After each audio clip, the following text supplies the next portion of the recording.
Who wants away from Arsenal? Wenger won't be pushed. With Liverpool running out of form, we ask, can Klopp cope? Just days to go until the window closes, we have the latest whispers on who's in and who's out. Hello, welcome to Football Whispers, your insider's guide to the transfer market and an awful lot more. Joining us today, Patrick Barclay, leading sports writer, indeed the chairman of the Football Writers Association, and Paul Walsh, someone Paddy has written plenty about down the years. Say what you like about Arsene Wenger getting himself sent off and then pouring at an assistant referee, at least the longest serving manager in the league seems to still have a passion for the game, and he uses all of that experience to patiently deflect questions about possible departures from the Emirates. But the fact remains that 6 Arsenal first-team players have less than 18 months to run on their contracts. What's more, all of them have been linked with at least 2 other clubs in the last 6 months. So can Arsene count on keeping Alexis Sanchez, Mesut Ozil, Alex Oxlade-Chamberlain, Aaron Ramsey, Santi Cazorla or Kieran Gibbs? As far as Arsene is concerned, it's crisis. What crisis? He's not buying, and there's only one player he's considering selling. And even then, Mathieu Debuchy isn't guaranteed a move. It has gone quiet because I didn't close the door, because there's a lot of competitions on right flank, because now Gabriel has been convincing on the right side as well. So I don't close the door. What I just want to say is fully fit now. And so he's available to play and even maybe to have an experience somewhere else. Pat, we know he's an expert at saying nothing or defending his policies, yes, or whatever. Absolutely. But is he in trouble, do you think, with those 6? Yeah, I think especially as, among them are key players in the Arsenal squad. And of course, there's the additional factor here, which I think has been mentioned, certainly in the context of Ozil and Sanchez, that how long is Wenger going to be at the club? And so I think that's an extra complication and an extra reason for instability. If you're an Arsenal player, do you worry about whether the manager's going to be there, or is it just about money? No, I think from a football point of view, if you're going to commit yourself for another 3 or 4 years to a club, you want to know that the guy you're going to be working under, so you know the conditions, you know what the working environment's like. But Ozil has said that has made more of a deal about Wenger being there than anybody else. Yeah. Sanchez has been tempted by the Chinese money. And then once you start coming down, they're the 2 most important players in terms of him nailing them down. Oxlade-Chamberlain, he's been in and out for a number of years, looks good 1 minute, disappointing the next. Cazorla's been injured, but was a key part of Wenger's team. So I think, I would be looking to keep him and Ramsey as well. I think he'll want to keep all of those. But from a player's point of view, you want a good contract. You want to know that the club's going in the right direction. And I think Wenger will stay on for at least another 2 years. But we'll have to see. He's got a blasé way of just announcing it at the end of the season, hasn't he? Yeah. But I think Arsenal, Debuchy will go. I think they've got enough cover on that side now, and I don't think any of them players too much unless Wenger wants them to go and gets a good offer. I think none of them will be going anywhere. We feature Arsenal Fan TV every now and then because it's great. That debate occurs outside the ground every time they play. Yeah. One of the common criticisms is that Arsene seems to spend the money like it's his own. Yeah.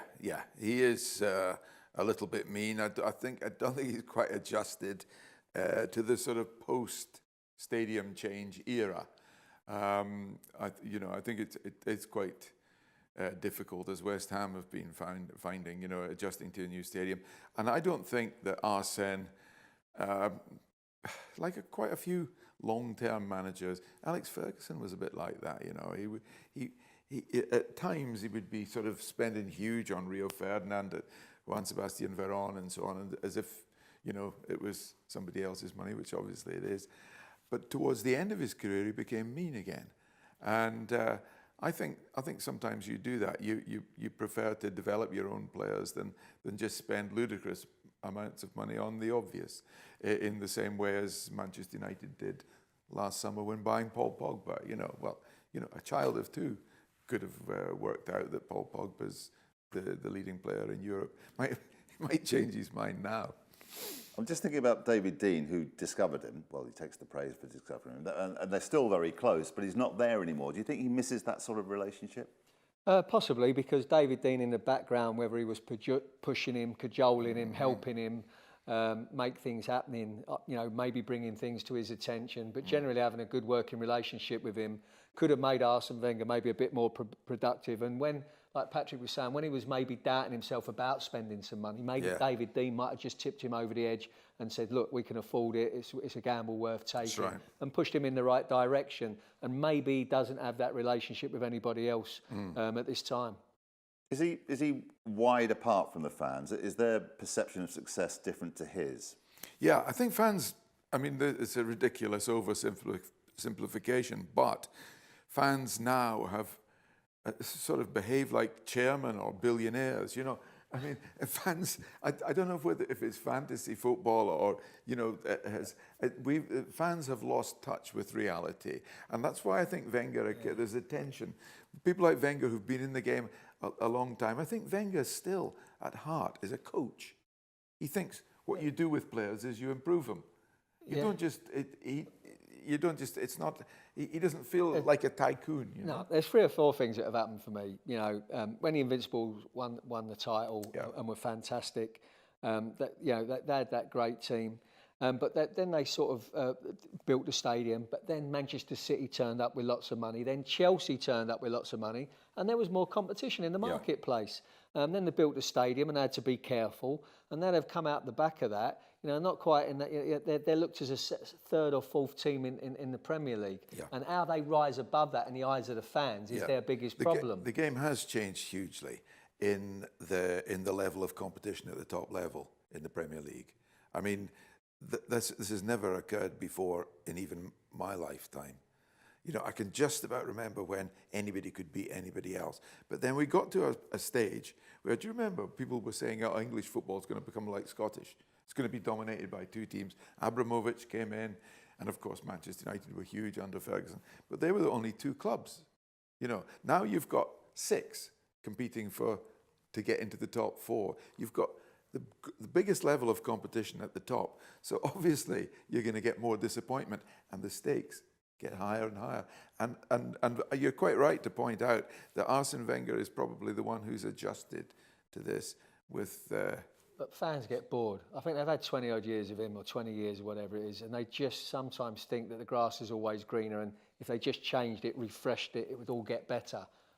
Be careful what you wish for. Yeah, I agree with that. I think that Arsenal are going to miss Wenger when he goes almost as much as Manchester United missed Alex Ferguson. Well, the thing is, he can't go for a couple of years because he's still learning how to zip that coat up. Absolutely. This is our 8th show in 4 weeks, so by now you should be well acquainted with how exactly Football Whispers works. Well, you should be, but if not, here's a brief guide.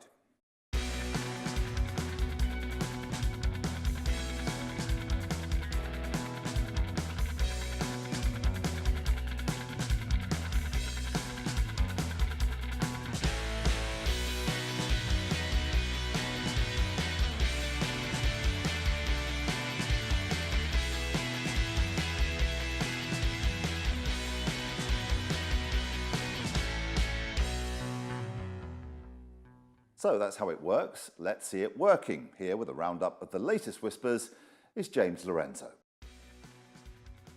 Thanks, Matt. Yes, let's have a quick look at some of the top 10 rumours doing the rounds at the moment. We'll start with Mitchell Dykes, who is in 3rd and on a 4.5 to make a switch from Ajax to Norwich. After Martin Olsen moved to Swansea earlier this month, the Dutch left-back is seen as an ideal replacement by boss Alex Neil.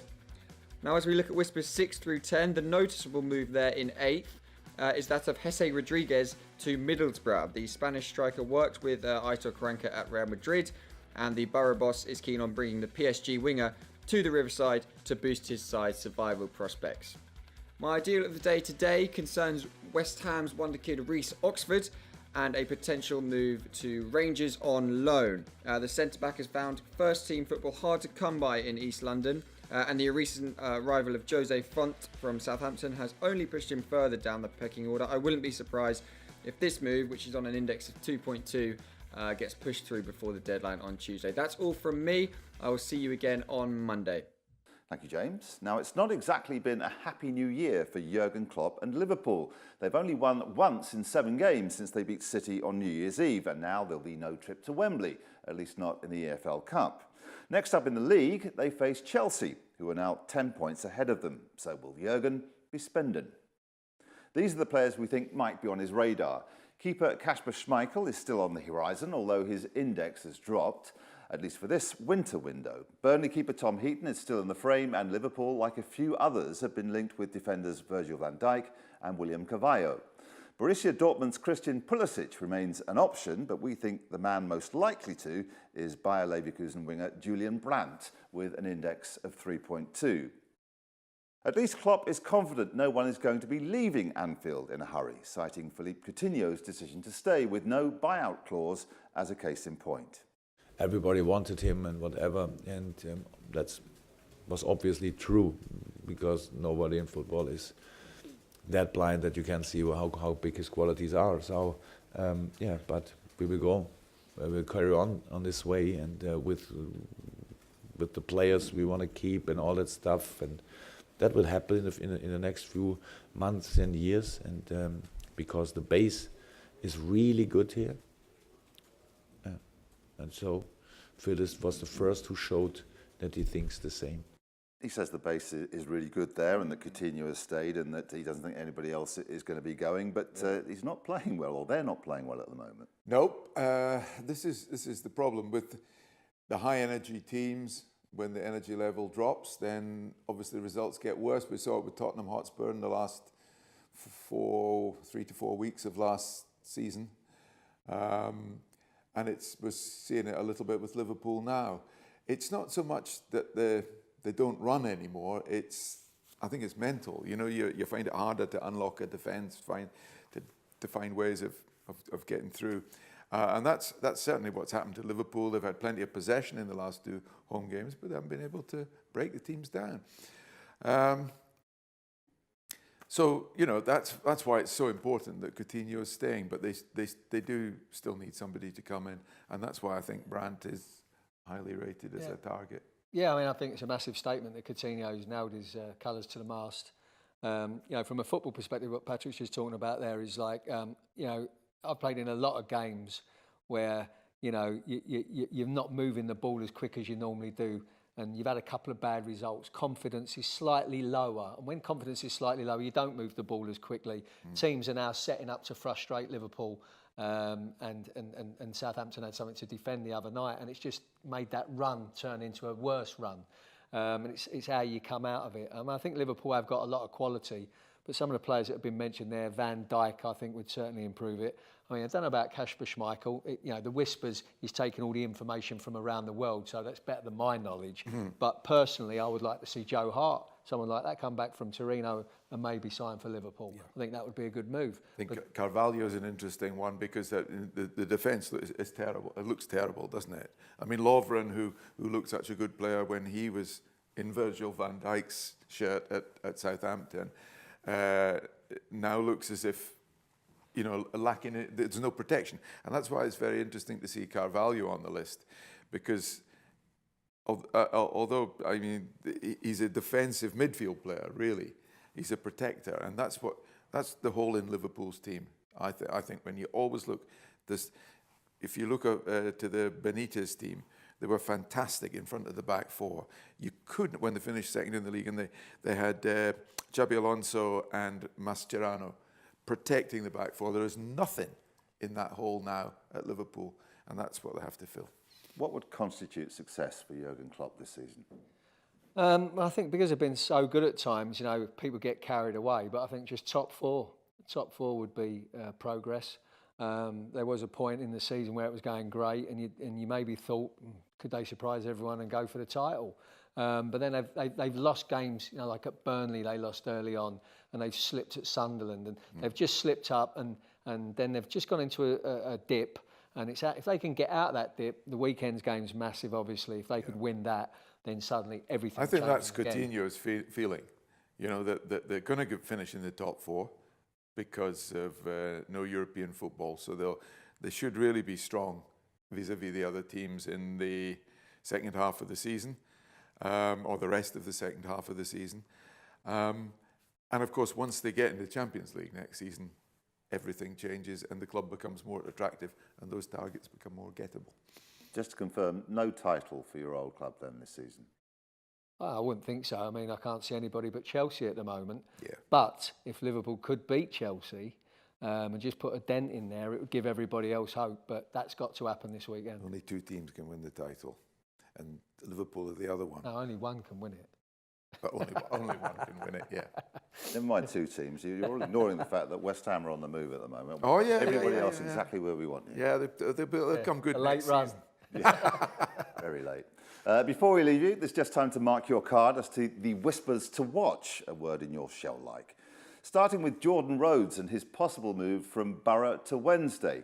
You can see how the index has fluctuated and currently stands at 3. Odion Ighalo could be on his way from Watford to West Brom. We rate that at 2.3. While Patrick van Aanholt's move from Sunderland to Palace and a reunion with Big Sam is as good as done. The players submitted a transfer request and the clubs have agreed a fee. Finally, we currently rate the prospects of Bojan leaving Stoke for Borough at an index of 3.2. Well, those are our runners and riders. Do you agree with any of those? Yeah, I agree with all the assessments. The Bojan one does make sense because he'll have worked out they're not going down. They're not going to win the. They're not going to qualify for the Champions League, but they're probably not going down. Karanka's a manager that you wouldn't mind playing for. They do need a striker, and he'll play football. And at Stoke, after a blinding start, he's fallen out of the picture. Yeah, but Van Aanholt's, I think, a big one. If Big Sam can get him, I think, from an attacking point of view, down the left-hand side, they're struggling on that side. Balances the team. Yeah, and he gets forward and creates havoc getting forward as well. So, I think that's pretty much a done deal by the looks of it. So, yeah. One that wasn't there, but we've heard that Snodgrass is pretty much gone now to West Ham for 10 million. Seems an odd one for Hull to let him go. It certainly does, unless they've already mentally given up the ghost, which is in terms of the Premier League future, and they want to cash in and maybe use part of that money to find a replacement. But for Snodgrass, it's a great move, and he's obviously desperate to get to West Ham and really have the career that he maybe should have had all along. Gentlemen, thanks very much. Enjoyed that. That's about it for now, other than a reminder that we want to hear from you. Ask us the questions you want asked. Tell us about some of the deals in the offing. Generally, just keep in touch. Use Facebook or Twitter to do it, and we'll put your thoughts out there. We're back with not 1, but 2 shows on Monday as we count down to deadline day. We'll see you then.